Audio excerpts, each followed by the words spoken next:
Hello, LIS 520 class. My name is Ricardo Johnson, and this is my presentation about the ethics of access services.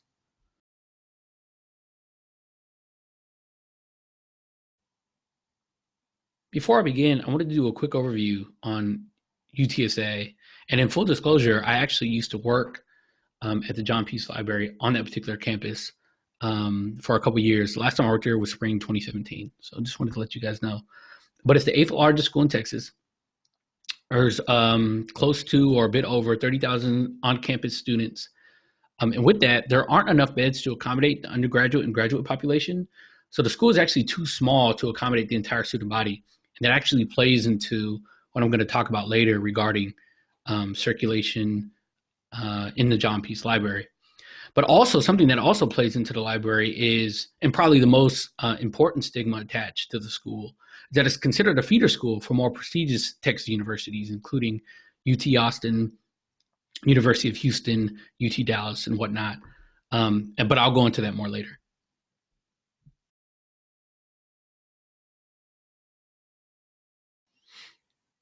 Now, a bit about the John Peace Library and Access Services. It was constructed in 1976, and at the time, the space could only accommodate about 1,300 students. And back then, it was the largest building on campus. And to this day, it still is the largest building on campus. But just like the campus itself, it's still too small to accommodate all students. So in order to curb some of the issues surrounding the lack of space, the majority of the library is actually bookless. That was one of the things that I found fascinating when I first started working there, was the lack of stacks that are actually held within the JPL or the main library on campus. One of the things that they had to do away with, and I think this is a question about the ethics of such a decision, was the fact that most graduate materials, study rooms, and their course reserves have been moved off-site to another area on campus. And not only did they move the materials, but it's relatively difficult to access if you don't know what you're doing. So that kind of plays into accessibility. It plays into availability of information and resources for students that are trying to succeed, which I thought was interesting.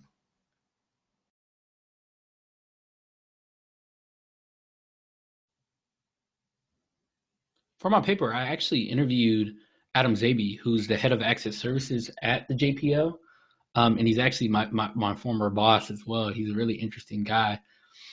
But I asked him a wide variety of questions, but the majority of the interview, I wanted to focus on course reserves. And for those that don't know, at UTSA, at UT Austin, in most of the universities in the University of Texas system, course reserves are allocated stacks that are quote unquote reserved for course materials and textbooks for students to use. So instead of you going to the bookstore and buying every book that you need, the library provides a certain amount of textbooks for certain classes that you could check out for a limited time. And I thought that would be something interesting to focus on within circulation and the ethics surrounding its availability.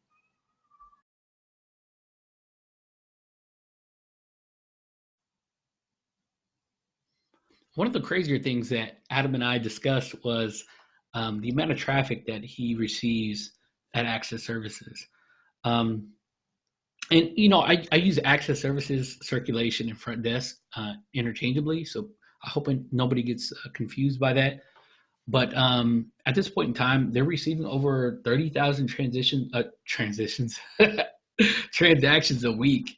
And I would actually have to, I can actually attest to that. During my time there, it was wild just how many people that we had to deal with on a daily basis. And not for not, I loved it. I actually really enjoyed my job. But one of the issues that I dealt with and they're currently dealing with now is the fact that the majority of those transactions are for course reserves. The issue is this: the course reserve seems like they're only there to support the underclassmen. for the sophomore and freshman students that the school itself is trying to retain.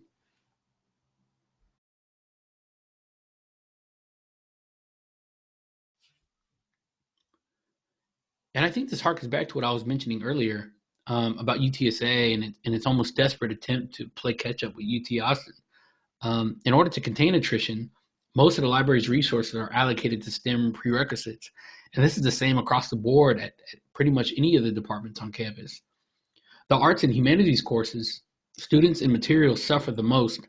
Their presence is almost non-existent in course reserves. I believe Adam mentioned to me that they have over 15,000 articles within the course reserves collection. Less than 200 of those are for arts and humanities. 300 and 400 level course materials are also discouraged from circulation as well. According to Adam, what was passed down from administration was that those materials are too expensive and not as important as the school's goal for freshman and sophomore retention. In this directive, this inclusion directive, it's for the JPL in all of its divisions. So it doesn't just include circulation and access services, but also reference the librarians and tutoring and all those other things.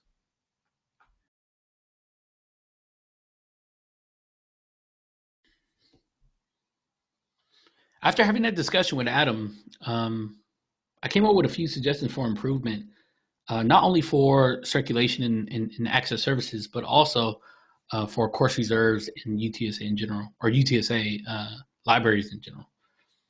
Full 4-year support for UTSA students in their studies. When you take that student on that initial campus tour, when they're thinking about joining your school, your collective, your family, essentially, and you show them the library, you show them the JPL, you say that this is a institution of learning, help, service, instruction, whatever.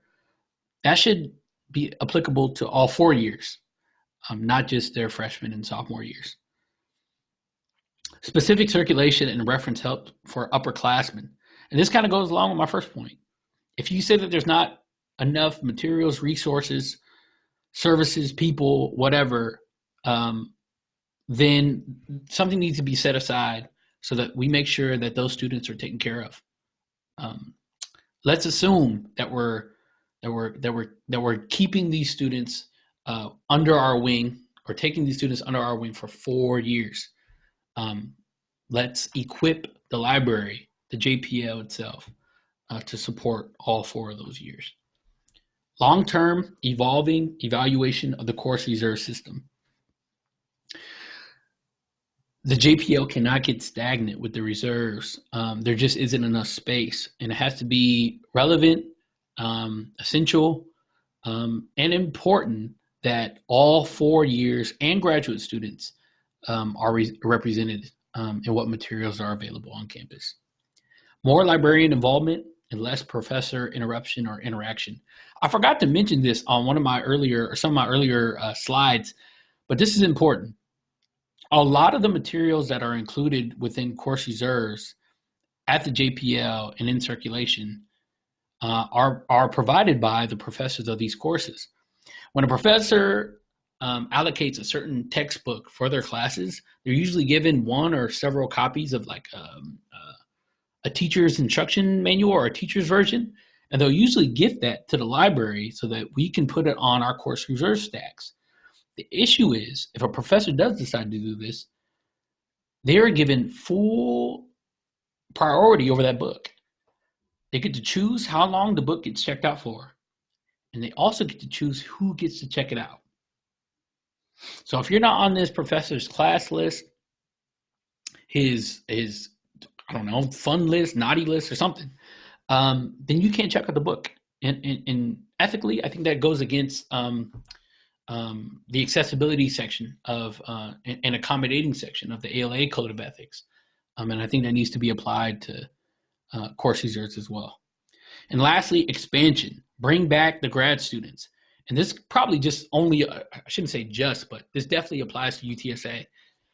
When you have to run off an entire population of students out of your library just because you don't have enough space, and mostly because you're just trying to accommodate study space or whatever for freshmen and sophomores, that's a problem. There needs to be resources, services, something allocated for graduate students so that they can be on campus, make it convenient, make it easily accessible, and just make them feel welcome on their own campus. It's important.